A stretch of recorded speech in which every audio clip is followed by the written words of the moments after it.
Hello, myself doctor Chintan Patel and I am a pulmonologist। और जैसे कि in this month we have World Asthma Day that is on Tuesday that is 3rd of May। So हम कुछ discussions करने वाले हैं asthma के बारे में। लेकिन बिफोर हम अस्थमा के ऊपर जाए, I want to introduce one of the physiotherapist friend who has come along, जिनका नाम है doctor Priyanka, who is practicing in Vapi since last 5 years, who is a certified McKenzie trainer which focuses on joints and spine care. So I welcome Dr. Priyanka. Thank you so much, sir. So moving ahead, हमारा topic जो है asthma. So before हम asthma के बारे में बात करें, हम थोड़ा सा हाईलाइट करेंगे कि अस्थमा क्या है बेसिकली। सो अस्थमा बेसिकली एक डिसऑर्डर है, एक रिवर्सिबल डिसऑर्डर है लंग्स का, जिसमें हमारी एयरवेज, एयरवेज मतलब जैसे कि ये हमारा लंग्स है, इसके अंदर जो सांस की नली बोलते हैं जिसको एयरवेज, वो कुछ मोटी हो जाती है। मोटी हो जाती है मतलब कि ये सांस की नली है आपकी, जो कुछ इस तरीके की हो जाती है जिसे हमें कंट्रोल करना ज़रूरी होता है। सांस की नली जब मोटी हो जाती है तो उसको हम आइडेंटिफाई करते हैं कुछ सिम्टम्स के साथ, जैसे क्रॉनिक कफ होना, कफ निकालने में मुश्किल होना, ब्रीदिंग इश्यूज होना, चेस्ट टाइटनेस होना, और कभी कभार ऑडिबल व्हीज आना। तो इससे हमें पता लगता है कि कुछ अस्थमा के सिम्टम्स हो रहे हैं। और इसे डायग्नोस करने का सिंपल टेस्ट होता है एक breathometer, and the specialised test is called pulmonary function test. तो पीएफटी से हम जान सकते हैं कि हमें अस्थमा है या नहीं है। सो ट्रीटमेंट ऑप्शंस आप सबको ही पता है कि या तो मेडिकेशंस रहेंगे या तो इनहेलर्स रहेंगे, लेकिन उसके एड ऑन क्या है, और एड ऑन में हम फूड है या फिर हमारी लाइफस्टाइल है या एक्सरसाइज से हम इस चीज़ को, यानी कि हमारे अस्थमा के सिम्टम्स को और अस्थमा को कैसे कंट्रोल कर सके, और साथ ही साथ हम मेडिसिन का लोड कैसे कम कर सके, वो हम थोड़ा डिस्कस करेंगे डॉक्टर प्रियंका के साथ। So before I move on Priyanka ji, आप मुझे थोड़ा बताएंगे कि ये फिजियोथेरेपी क्या होती है। सो फिजियोथेरेपी एक मतलब उसको भौतिक उपचार भी बोलते हैं। वो एक हेल्थ केयर प्रोफेशन है जिसमें फिजियोथेरेपिस्ट अपने पेशेंट्स को उनकी हेल्थ प्रमोट करने में, मेंटेन करने में और रिस्टोर करने में हेल्प करते हैं। इसका मतलब कि जब भी आप फिट हैं, आपको कोई इंजरी प्रिवेंट करनी है, तो आप उसको हेल्थ प्रमोट करने के लिए के माध्यम से हेल्प कर सकते हैं। कभी कोई इंजरी हुई है या सर्जरी हुई है, तो उसके लिए भी फिजियोथेरेपी हेल्पफुल होता है। और एज वेल एज कुछ बीमारियां ऐसी होती है जो कम्प्लीटली क्योरेबल नहीं होती, जैसी है वैसी रहती है, या फिर विथ मेडिकेशन थोड़ी कंट्रोल में रहती है। तो उस समय क्वालिटी ऑफ लाइफ जो है वो इम्प्रूव करने के लिए और वो कंडीशन को अच्छी तरीके से मेंटेन करने के लिए क्या किया जाए, तो वो फील्ड में भी फिजियोथेरेपिस्ट हेल्प करते हैं। और फिजियोथेरेपी जो है, it is a very vast area wherein it covers a lot of fields, जैसे कि फिजियोथेरेपी ऑर्थोपेडिक्स में भी होता है, न्यूरोलॉजी में भी होता है, कार्डियो एंड रेस्पिरेटरी कंडीशंस के लिए भी होता है, स्पोर्ट्स में भी होता है। जैसे आपने देखा होगा कि काफ़ी फील्ड फिजियोथेरेपिस्ट काम करते हैं ऑन ऑन फील्ड, कोई भी जो फील्ड एथलीट्स होते हैं उनके साथ में। और उसके अलावा कम्युनिटी बेस्ड रिहैबिलिटेशन भी होता है, जैसे विमेंस हैं, वुमेन केयर के लिए, जीरियाट्रिक्स के लिए। तो ये सारी फील्ड्स में physiotherapy either as a primary care या फिर as a conjunction with other medical facilities के साथ में प्रोवाइड किया जाता है। ओके, तो जैसे हमारा एक कंसेप्ट था फिजियो, फिजियो मतलब बीमार हो तो ही फिजियोथेरेपी करो, पैर टूट गया तो फिजियो करो, हाथ टूट गया तो फिजियो करो, स्प्रेन आ गया तो फिजियो करो। ऐसा नहीं है। लाइक हम अगर एक्टिव फिजियोथेरेपी करते हैं तो हमारे बॉडी को स्ट्रेंथनिंग में काफ़ी हद तक फ़ायदा हो सकता है। जैसे कि हम ये आईपीएल वगैरह में भी देख रहे हैं कि उनके क्वालिफाइड फिजियोथेरेपिस्ट रखे गए हैं stand by two see any kind कुछ इंजरीज हो रही हो, और उनको ओवरऑल स्ट्रेंथनिंग के लिए भी। Yes. और इस तरीके से बात करें तो जैसे हम अस्थमा के बारे में बात करते हैं, तो लॉट ऑफ टाइम्स ऐसा होता है कि हम बोलते हैं कि पेशेंट्स को आप एक्सरसाइज करिए, एक्सरसाइज करिए। सो इन अस्थमा फिजियोथेरेपी का कोई मेजर रोल है? Yes, definitely. Physiotherapy in various forms for asthmatics is helpful. अभी जैसे आपने बात की कि एस्थमेटिक्स को क्या सिम्टम्स होते हैं, और मेन सिम्टम्स हैं उनके कि ब्रेथलेसनेस होना, चेस्ट टाइटनेस होना, कफिंग होना और कफ निकालने की क्षमता कम होती है उनमें। तो ये सारी जो प्रॉब्लम्स हैं उनके लिए मेजरली ब्रीदिंग टेक्निक्स जो होते हैं उससे उनको हेल्प किया जा सकता है। हाँ, फिजियोथेरेपी सिर्फ एक ऑल्टरनेटिव नहीं, सिर्फ सॉरी, फिजियोथेरेपी ऑल्टरनेटिव नहीं है to medication, but it definitely is an adjunct. वो मेडिकेशन के साथ में अगर फिजियोथेरेपी भी किया जाए तो बहुत फायदा होता है उससे अस्थमेटिक्स को। ओके, यानी कि अगर एक एस्थमेटिक पेशेंट एलर्जन अवॉइडेंस के साथ अगर अपनी रेगुलर ट्रीटमेंट कर रहा है और जैसे कुछ फिजियो एक्सरसाइजेस या रूटीन एक्सरसाइज भी अपनी करनी शुरू कर देता है, तो उसकी क्वालिटी ऑफ लाइफ के साथ जो इम्प्रूवमेंट आ रहा है जिसमें मेडिकेशन लोड भी उनका कम हो सकता है। तो आप कुछ हमें बता सकेंगे कि कौन सी टाइप की एक्सरसाइज एक एस्थमेटिक पेशेंट कर सकता है? अगर आप हम सिम्टम बेसिस के बारे में बात करें तो क्या क्या एक पेशेंट को करना चाहिए एज एस्थमेटिक, और किस चीज़ों का ध्यान भी रखना चाहिए ये चीज़ें करते समय? ओके, तो एक्सरसाइजेस के बारे में बात करने से पहले मैं ये बताना चाहूँगी कि जो सिम्टम्स हैं उसमें एग्जैक्टली होता क्या है। तो जैसे ब्रेथलेसनेस है, तो उस समय क्या होता है कि अभी मान लो मैं एस्थमेटिक नहीं हूँ तो मेरा जो नॉर्मल रेस्पिरेटरी रेट है, सांस लेने की जो गति है, उससे कंपेयर करें अगर, तो एस्थमेटिक्स की जो रेस्पिरेटरी रेट होती है वो ज़्यादा हो जाती है, क्योंकि उन्हें भूख होती है वो सांस लेने के ट्रू, लिए, वो ट्रू। ब्रेथलेसनेस की वजह से। और जिसकी वजह से उनका जो रेट जब बढ़ जाता है तो उस समय फिजियोथेरेपी की कुछ ब्रीदिंग टेक्निक्स हैं, कुछ एक्सरसाइजेस हैं जो हेल्प करते हैं वो ब्रेथलेसनेस को कंट्रोल करने के लिए, कम करने के लिए। और उसमें हम एक टेक्निक है जिसके माध्यम से उन्हें सिखा सकते हैं कि वो अपना रेट कैसे कम करें, कैसे नॉर्मल ब्रीदिंग पे आ सकते हैं। दूसरी जो चीज़ है, जैसे कि उनकी पैटर्न चेंज हो जाती है ब्रीदिंग करने की। और हम जैसे मेजर अपने मसल्स रहते हैं डायफ्राम और जो रीढ़ की हड्डियों के बीच में जो मसल्स होते हैं, उनके यूज से हम हमारा ज़्यादा करके ब्रीदिंग करते हैं।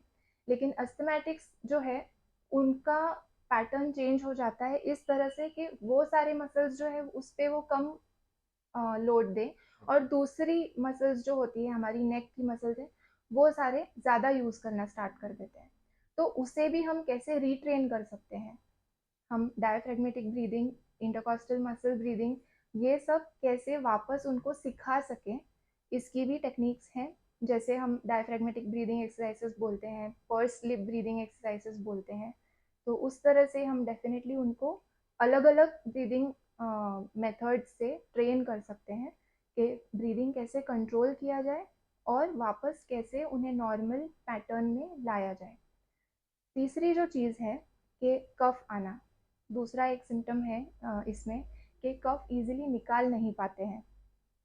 तो कफ निकालने की कुछ टेक्निक्स होती हैं जिसमें अगर वो ब्रीदिंग एक्सरसाइजेस के साथ ही along with their inhaler medication, bronchodilator जो मेडिकेशन है उसके साथ में अगर वो करते करें प्रैक्टिस, तो वो इफ़ेक्टिवली विथ लेस एफर्ट अपना कफ बाहर निकाल सकते हैं। ओके, तो यहाँ पे मैं जैसे बोलूँ कि if I am asthmatic, okay, और जैसे कि नॉर्मल रेस्पिरेशन हमारी 12 से 14 के बीच में रहती है, और मे बी अगर अपर एंड पे पकड़े तो 18 तक नॉर्मली रहती है। तो एस्थमा में ऐसा होगा कि if I am breathing at this rate, मुझे एयर हंगर हो रहा है, या फिर, तो ये मेरी ब्रीदिंग पैटर्न बहुत फास्ट हो जाएगी। तो यहाँ पे मैं क्या कर सकता हूँ? तो इस समय पे रिलैक्सेशन, ब्रीदिंग कंट्रोल और रिलैक्सेशन दोनों काम आएगा आपको। तो इसमें आपको कैसे करना है, तो फर्स्ट ऑफ ऑल आप ट्राई करें कॉन्शियसली अपना ब्रीदिंग जो है वो थोड़ा कम करने के लिए। ओके, सो आप कैसे कर सकते हैं कि नॉर्मली नाक से धीरे धीरे इनहेल, धीरे धीरे ओके, एक्सलेशन का प्रैक्टिस करें। ओके, और उसमें ही जैसे आपका वो नॉर्मल ब्रीदिंग पैटर्न आने लगे, 2-3 मिनट्स आप वो कंटिन्यू करके फिर ब्रेथ होल्ड करने का ट्राई कर सकते हैं, ओके, मतलब नाक से प्रेस करके होल्ड करने की कोशिश कीजिए जब तक आपको ऐसा फील हो कि मुझे वापस सांस लेने की ज़रूरत है, तब ओके, तक। तो ideally asthmatics from 10 seconds to 20 seconds तक ब्रेथ होल्ड कर सकते होल्ड हैं। कर सकते हैं। तो इनिशियली यानी कि एग्जर्बेशन के टाइम पे तो पैनिक नहीं करके जस्ट हमारी रेस्पिरेशन को कंट्रोल करना है, बाकी रूटीन में शायद थोड़ी इसकी प्रैक्टिस करके जब ये एग्जर्बेशंस हो या फिर अस्थमा अटैक जो बोलते हैं वो हो, तो हम उस टाइम पे ये कंट्रोल कर सकते हैं। यस, ये डेफिनेटली। रहा ब्रीदिंग पैटर्न। ब्रीदिंग पैटर्न को हमें जब भी अगर हमारा रेस्पिरेशन हाई हो जाता है, हम ज़्यादा रेट से ब्रीथ कर रहे हैं और वो टाइम पे ऐसा रहता है कि हम पैनिक करना शुरू कर देते हैं कि बहुत सांस फूल रही है, तो सबसे पहले शांत होके हमारे ब्रीदिंग रेट को कंट्रोल करना बहुत ज़रूरी है, जो इस तरीके से कंट्रोल किया जा सकता है। और दूसरा हम ये देखते हैं कि जैसे हमारे पेशेंट्स को कफ निकालना बहुत मुश्किल होता है बिकॉज वो स्टिक हो जाता है अंदर।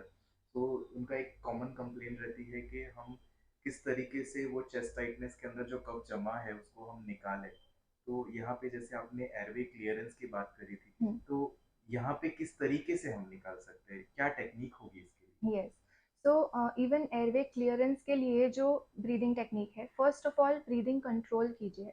ब्रीदिंग कंट्रोल की एक्सरसाइजेज आप 1-2 मिनट के लिए जैसे प्रैक्टिस करते जाते हैं, उसके बाद में आप डीप इनहेलेशन डीप एक्सहेलेशन करने की कोशिश करेंगे, और वो कुछ समय तक करते हुए एटलीस्ट 30 to 40 सेकेंड्स वो प्रैक्टिस करने के बाद जब आपको लगे कि आपका कफ आप इजीली निकालने की कोशिश कर पाएंगे, उस समय पे देयर इज़ वन मेथड जो आप यूज़ कर सकते हैं इजीली कफ आउट करने के लिए, जिसको हम हफिंग बोलते हैं, जिसमें कि after few deep inhalations you forcefully exhale out the breath with an open mouth, और जोर से आप ह का उच्चारण करते हैं, तो उस समय आपका मुंह खुला रहता है, जिसकी वजह से there is an open airway pass out, और जिसकी वजह से जो कफ जो with the breathing control exercises और with the deep inhalation exhalation exercises, उसकी वजह से जो कफ मूव आउट होता है अपनी अपर एयरवेज में, वो आप इजीली हफ आउट करते हो, और उसके बाद आप जब कफिंग करते हैं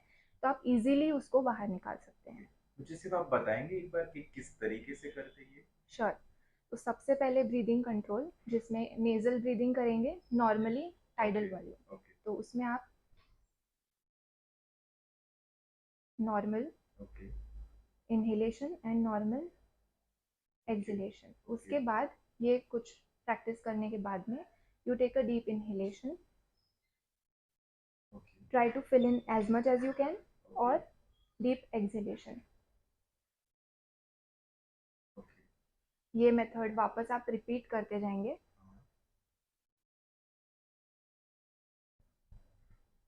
और ये कुछ रिपीटेशंस करने के बाद फिर आप हफ करेंगे। कैसे? तो डीप इनहेलेशन भरेंगे और जोर से एक्सहेल करते हुए ह का उच्चारण करेंगे। ओके। ये आप 1-2 बार कर सकते हैं, और ओके। उसके बाद आप फील करेंगे कि आपका कफ मुंह तक, मोबिलाइज हो हाँ, जाएगा। मोबिलाइज हुआ है, ऊपर तक आया है। अगर एक बार करने से तो आप कफ आउट कर सकते हैं, अगर नहीं तो आप ये पूरा जो प्रोसीजर है वो वापस रिपीट करें। ओके। यानी कि स्लो रेस्पिरेशन से थोड़ा डीप रेस्पिरेशन में जाए, और जो आपका कफ इस तरीके से मोबिलाइज होगा अंदर से एकदम पतला सा, तो एक फोर्सफुल एक्सपिरेशन में आप एच के उच्चार से जब आप एक्सेल करेंगे, तो कफ आपका डिसलॉज हो जाएगा और आप फिर वो इजीली आप रिमूव कर सकते हैं। That was very useful Priyanka ji, because I would say कि ये शायद कुछ टेक्निक्स कैसे कि रूटीन में हम थोड़े समझते हैं, लेकिन अगर इसको सही ढंग से करें तो डेफिनेटली वो जो कफ मोबिलाइज करने वाला पार्ट है वो काफ़ी इजी हो जाएगा, क्योंकि हमारे मन में तो यही है कि कफ निकालने के लिए इधर मारना पीछे से मारना, यही हमारे दिमाग में छपा हुआ था। तो this is very useful technique I would से। Yeah. और जैसे हमने बात करी है यहाँ पे कफ निकालने की भी, तो मोर स्ट्रेंथ जब आता है कि हम कॉफ करते हुए थक जाते हैं, plus eight the same time breathing rate भी जब ज़्यादा होता है तो हमारे मसल्स भी ज़्यादा यूज़ होते हैं। तो हमारे मसल्स को स्ट्रॉन्ग करने के लिए स्पेसिफिकली अगर हमारे रेस्पिरेटरी मसल्स जो बोले, तो मेन होते हैं कि हमारे जो इंटरकोस्टल मसल्स जो एसेसरी यूज़ होते हैं, और मेन हमारा breathing muscle that is diaphragm. तो ये दोनों के लिए कौन सी एक्सरसाइज होगी? तो फर्स्ट ऑफ ऑल डायफ्राम के लिए एक बहुत ही अच्छी मेथड है, जिसको हम एब्डोमिनल ब्रीदिंग भी बोलते हैं, जिसमें जब आप इनहेल करते हो तब आपका जो पेट है वो थोड़ा सा फूलना चाहिए, क्योंकि जब भी डायफ्राम जो है वो नीचे आता है उस समय अपना पेट बाहर आना चाहिए। तो इनहेलेशन के टाइम पे पेट फूलता है, और एक्सहेलेशन के टाइम पे मुंह से जब आप एक्सेल करते हैं उस समय आपका पेट अंदर जाएगा और पूरा रिलैक्स होगा आपका बॉडी। तो कैसे करते हैं मैं एक बार आपको करके दिखाती हूँ। तो you sit in a very relaxed position, taking support for your back, and you place one hand on your chest, one hand on your belly, and in a very completely relaxed position you inhale from your nose and try to take a very small, very long and deep inhalation, जितना आप ले सकते हैं उतना। वो करने के बाद में आप मुंह से एक्सहेल करेंगे जैसे,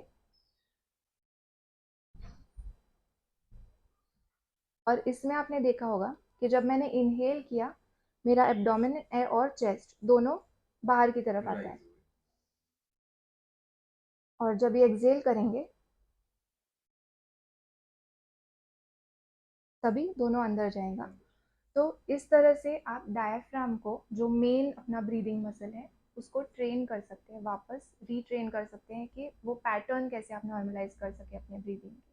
आई गेस ये टेक्निक जो आपने सिटिंग में बताई, ये शायद हम लेट के भी कर सकते हैं, राइट? यस, और मेरे ख्याल से अगर कुछ ओल्ड एज पेशेंट्स हैं या फिर बच्चे हैं, तो उनके लिए स्लीपिंग पोस्चर में शायद ये और ज़्यादा इजी हो जाएगा करने। Yes definitely. ये जो मेथड है इसका आइडियल पोजीशन अगर आप बोले तो सेमी फाउलर्स पोजीशन जो है, जैसे रिक्लाइन पोजीशन जिसमें आप पैर दोनों फोल्ड करके फिर बैठे, उसमें अपना डायफ्राम पे सबसे कम लोड आता है। तो that is the ideal position, but yes it can be used, it can be performed in any position possible, in any position that you are comfortable.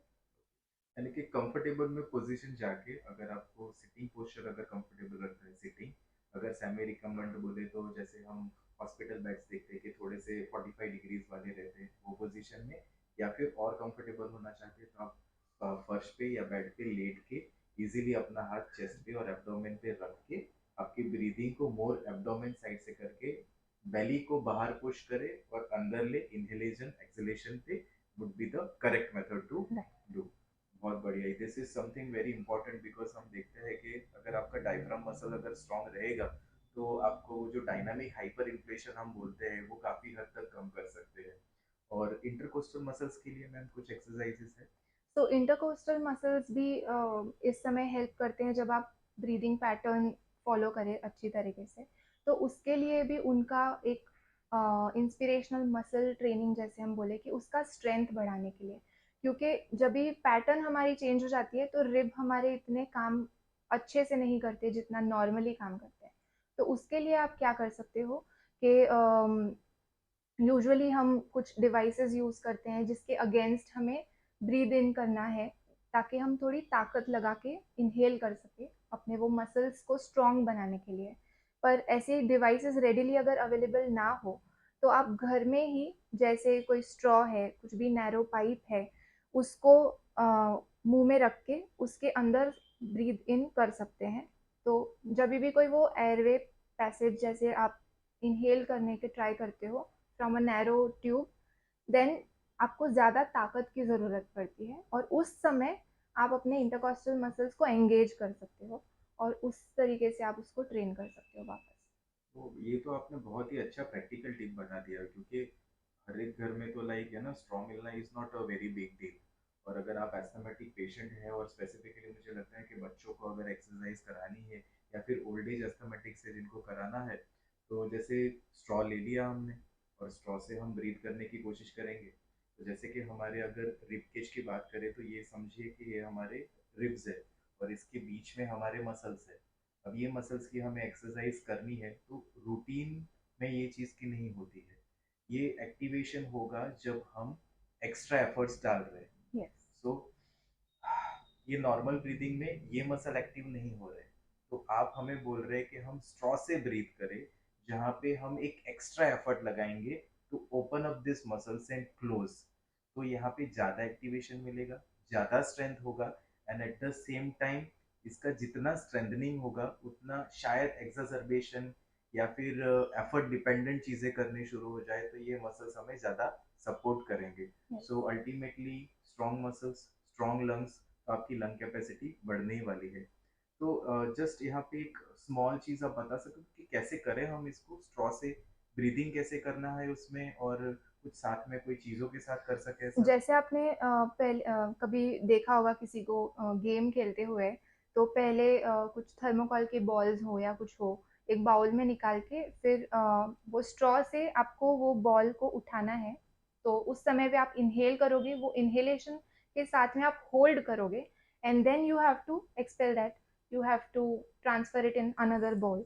तो ये एक फीडबैक भी होता है, जिसे बायो फीडबैक बोलते हैं हम, कि आप खुद देख रहे हो, आपका टाइम्ड भी हो जाता है वो एक्टिविटी, और कुछ सेकेंड्स तक आप कंसिस्टेंटली अगर प्रैक्टिस करें तो हर बार आप अच्छे से या एफिशिएंटली कर पाओगे वो एक्टिविटी को।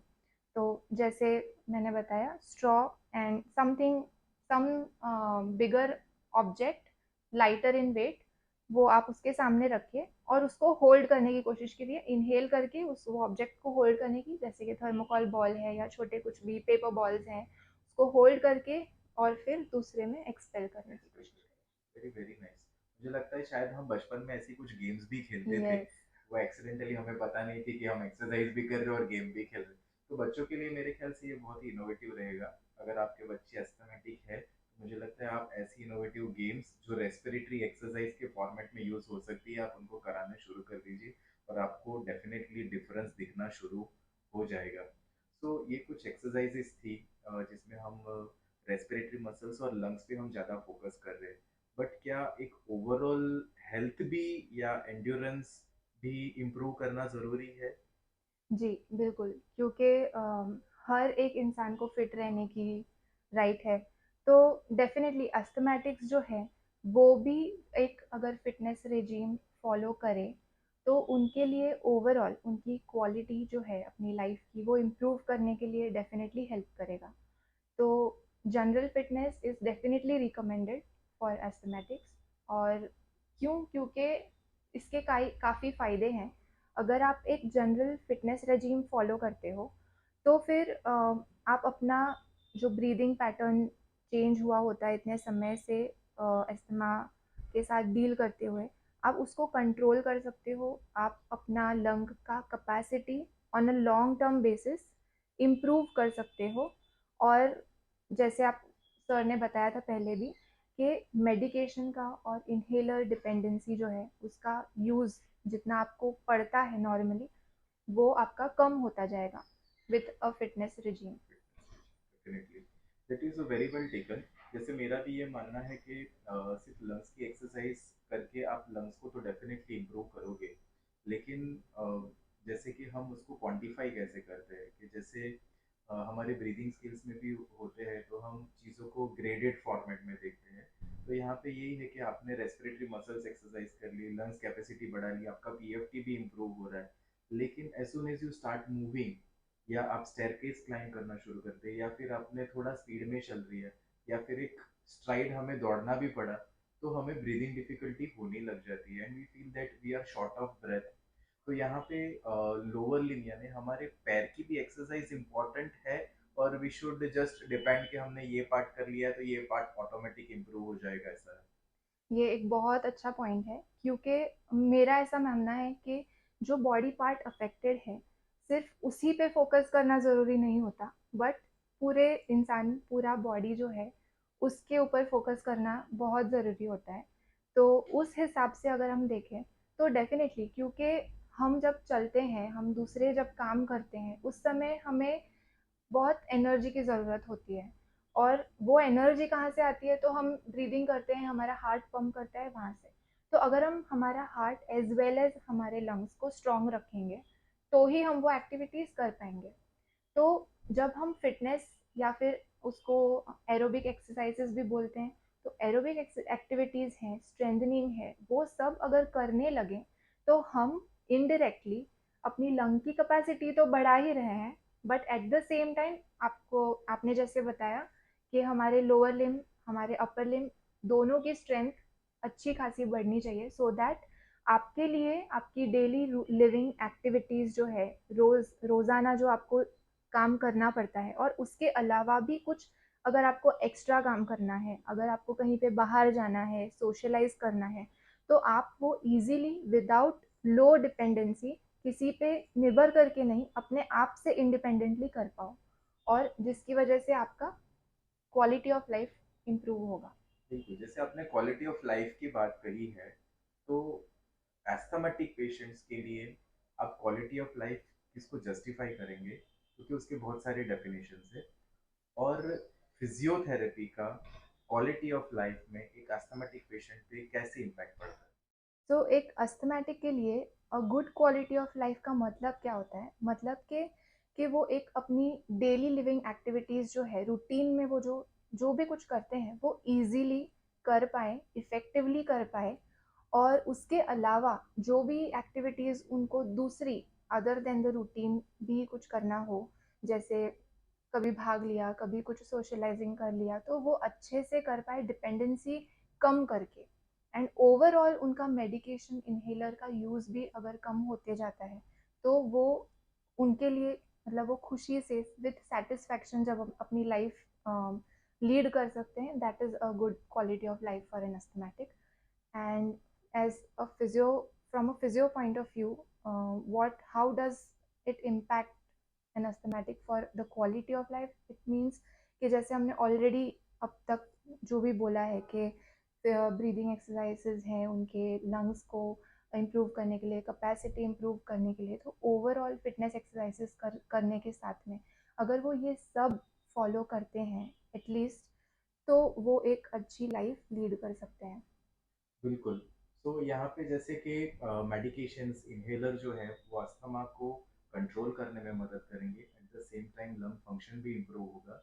लेकिन फिजियोथेरेपी या एक्सरसाइज करने से आपका ओवरऑल एंड्योरेंस और लंग कैपेसिटी जो बढ़ती है, उससे आपकी क्वालिटी ऑफ लाइफ काफ़ी हद तक चेंज हो जाती है। यानी कि आप रूटीन एक्टिविटीज़ में कुछ कुछ चीज़ें जो वंस इन अ वाइल करना चाहते हैं, कि आप अपने फैमिली के साथ गार्डन जाना चाहते हो, आप मूवीज के लिए जाना चाहते हैं, कभी once in a while ice cream खाने का मन कर रहा है, या फिर संडे क्रिकेट खेलना चाहते हैं, तो ये चीज़ आपको काफ़ी मददरूप रहेगी, जो आपकी quality of life totally change कर देंगे। सो अल्टीमेटली हमें रहना तो हैप्पी है। सो क्वालिटी ऑफ लाइफ के साथ हमें लाइफस्टाइल कुछ चेंज करनी ज़रूरी है। यस, ये एक बहुत ही मतलब ऐसे लगे कि कुछ इतना चेंजेस करने से क्या होगा, but it is a very important factor कि लाइफस्टाइल हम कैसे चेंज करें। तो जैसे छोटी छोटी चीज़ें होती है, डेली हमें कुछ ना कुछ काम होता है बाहर, तो हम स्कूटर चालू करते हैं, थोड़ा सा बाहर जाके 5 मिनट में आ जाते हैं। बट अगर हम कुछ चीज़ें ऐसी हम एक्टिवली करना स्टार्ट कर दें, जैसे शॉर्ट डिस्टेंस है, आप खुद से थोड़ा बाहर चल के जाइए आइए। अगर आप थर्ड फोर्थ फ्लोर पे रहते हो तो लिफ्ट यूज़ मत करो, आप स्टेयर्स यूज़ करना स्टार्ट कीजिए।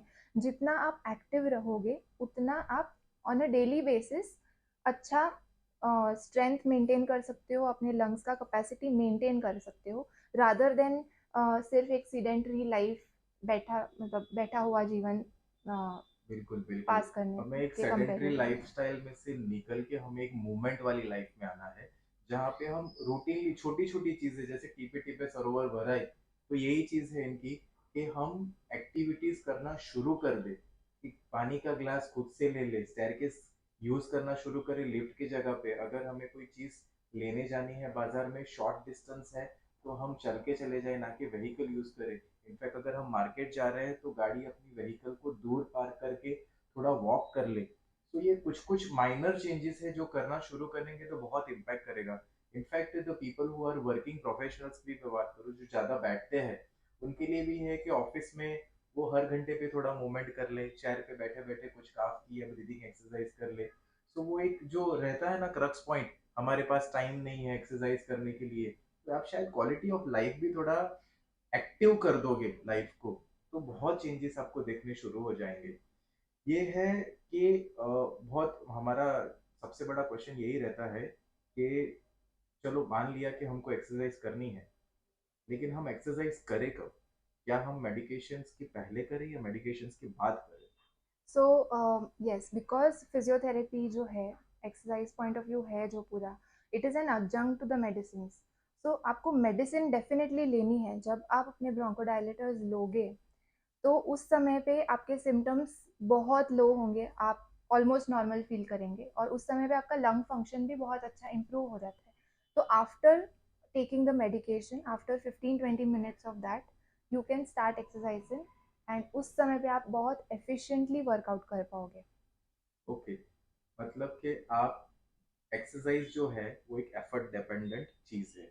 हम जो भी कर रहे हैं जिसमें हमारी एक एफर्ट्स रेस्टिंग लेवल से ज्यादा होने वाली है। So if we take our inhalers before exercise, तो ड्यूरिंग एक्सरसाइज जो हम जिसमें एफर्ट्स लगाते हैं उसमें अगर हमारी ब्रीदिंग इश्यूज कुछ बढ़ने वाले हो या एक्सरबेशंस हो, वो कंट्रोल हो सकते यस, हैं। डेफिनेटली। और हमारा धीरे धीरे जो एक्सरसाइज कैपेसिटी है वो भी बढ़नी शुरू हो जाए। सो हम एक जो हमारा स्केड्यूल्ड रेजिम होगा मे बी ऑफ 30 मिनट्स और 1 आवर, उसको हम अच्छी तरीके से कंप्लीट कर सके।